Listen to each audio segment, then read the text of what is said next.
Ega wambaje bifa garagara bifa dramatiin bifa walalootiin bifa sirfaatiin isiniyyuu barataniitu waan xiqqoosii jedha.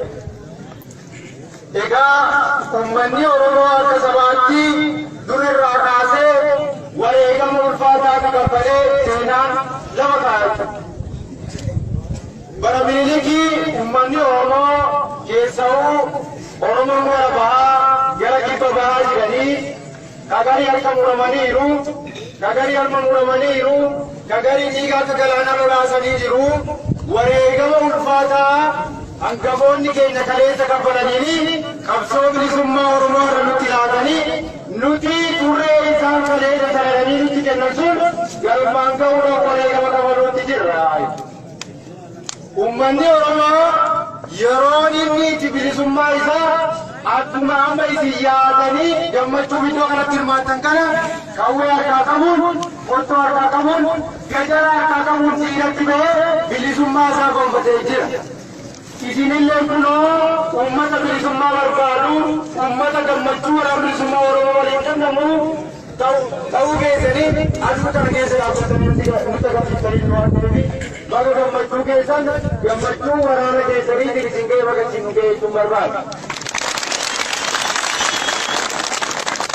Akkuma dura yoo baase qabsoonni keenya hangafoonni keenya kaaka Taaddasaa Birruubaa kaaka Elemoo Qilxuubaa kaaka Argisee Laggasaa Waqiibaa wareegamaa fi aarsaa guddaa itti kafalanii dhiiga itti qabsanii nuun ga'anii har'a waraanni bilisummaa Oromoo uummata isaa waliin ta'eeti wareegama waloo kafaluutti jira.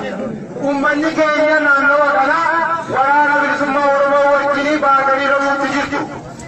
Wareegama ilmaan keessanii fuutaniitti awwaaluutti jirtu. Madoo waraana keessanii fuutanii haaluutti jirtu. Waraana keessa nyaachiftanii obaaftaniiti kunoo waraana qacalee bifa kana fakkaatu kana eebbisuudhaaf keenyee jirra. Kanaaf yoomillee waluudhaan isiniin jedhu egaa galanni kan waloodha. Yoomillee taananii waraana bilisummaa Oromoo lama kanatti ijaaruu jalqabee haga waraana galaana fakkaatee lama kanaa fuugee eebbisuu irratti wareegamni isin kafattanii wareegama waraana bilisummaa Oromoo kafalee walqixa waan taateef ammallee irra deebiidha. Baga gammaddanii bara bu'ummaa bara bilisummaa ta'a ichillee kabajuu rabbiin nu taasisa. Egaa isiniyyuu beektanii waan ulee isin godhe beektan waan ulee ittiyyaa isin godhe beektan argitaniif waan diinni mana ilaatti isin godhe argitaniif waan qe'ee keessan ta'e isin argitaniif waan gabrummaa isin mo'achuu haddaa gabrummaa uummanni lama kanaa cimsee beeka dhiyaa bilisummaa isillee uummanni lama kanaa cimsee beeka waraanni bilisummaa Oromootillee dhimmiimmaan uummata kanaa haquudhaaf jecha isin biratti karra kee duratti wareegamuu jira nan sobe. Uummanni naannoo kanaa waraanni bilisummaa Oromoo yeroo lololachiisu argitee hin jirtu. Nan sobe. Eegaa sagalee baasii dubbatu. Amma guyyaa har'aa kana waraanni kunoo dhibbootaan lakkaa'amu fuuldura keessanitti leenjii eebbifamee jira. Waraanni kuni waraana lolee diina deemee harkaan qabuu danda'u. Waraana harka duwwaa kaampii diinaa seenaa diinaa harkaan qabee fiduu danda'u. Waraana magaalaa fi iddoo humni namoonni dhaqqabnetti humna qilleensaa ta'e hojjechuu danda'u. Waraana leenjii bifa garaagaraa leenjii waraanummaa bifa garaagaraatii fi leenjii siyaasaan barate har'a kunoo isin fuulduratti eebbifneetiin jirra jechuudha. Waraana kana jabeeffachuun dirqama keessanii mire? Dirqama keessanii moo? Hawaasni naannoo kanaa dirqama keessanii moo? Dirqama keessanii? Isinillee beekamtoonni waraana bilisummaa Oromoo guyyaa har'aa uummanni kun si wajjin loluudhaaf si lolchiisuudhaaf tika ta'eetiin diina sirraa hordofuudhaaf wareegama barbaachisu walii kafaluudhaaf qophii ta'uusaa gocharra nutti agarsiisee jira.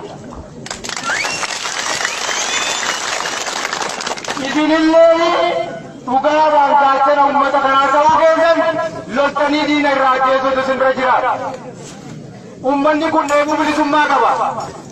Warra argitee ilmi jalaa du'e, warra obboleessi jalaa du'e, warra haadha dhabe, warra abbaa dhabe, warra mana hidhaatti rakkataa turedha. Warra halkanii guyyaa addaa gabrummaa keessatti bo'aa ture. Inni immaan uummata kanaa boonsuun ga'eef gaafatama keessan ta'a. Ga'eef gaafatama kana ofitti fudhachuu dandeessu. Uummata keessa kana gaarii qabamu dandeessu. Uummanni kun bilisummaa fedha. Gabrummaa jibbeera. Addeeffatee gabrummaa jibbe uummata kana gabrummaa keessaa baasee bilisummaan ga'uu dandeessa. Irbuudha miti. Kuudha waraanni bilisummaa yaa irbuusiiseeni. Hawaasi keenya maal jedhu? Hamileen hin jiru.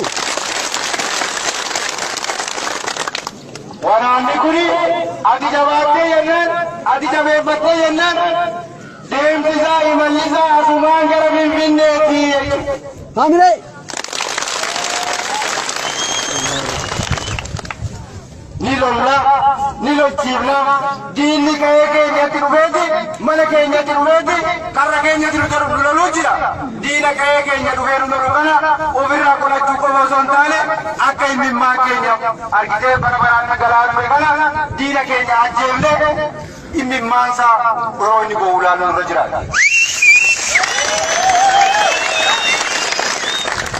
Boonyee jirra, gabrummaa baannee jirra, uleedhaan illee tumamnee jirra, haddaan lallabnee jirra, hidhaan illee harka nu rukkisee jirra. Kana booda wanni nu eeggatu hin jiru.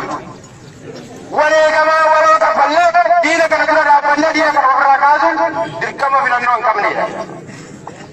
Kanaaf isinilleen eebbifamtoonni guyyaa har'aa waraana bilisummaa Oromoo kanaan dura turtanillee uummata keenya wajjin wareegama waloo wareegama ulfaataa fuuldura keenyatti nu eeggatu qabamuudhaaf qophii akka taatee asumaan dhaabsisaniidha.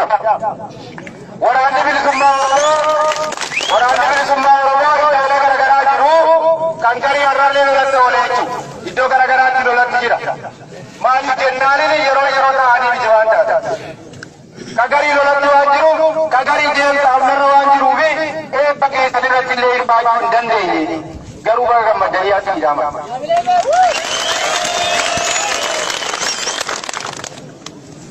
Warri har'aa eebbifamtoota kanarratti argamtan waraanni bilisummaa Oromoo Bireeyyiin waraanni har'a eebbifame kuni humna qophaa'e, humna argitee otoo hidhatin diina harkaan qabuu danda'u, humna argitee gabrummaa diina harkee rakkatee lafa kana dhufe, humna gabrummaa addeeffatee jibbee, humna kana lolchiisu dirqama keessan ta'a. Humna kana hakkina inni qabu guutuufin dirqama keessan ta'a. Walii gallaa.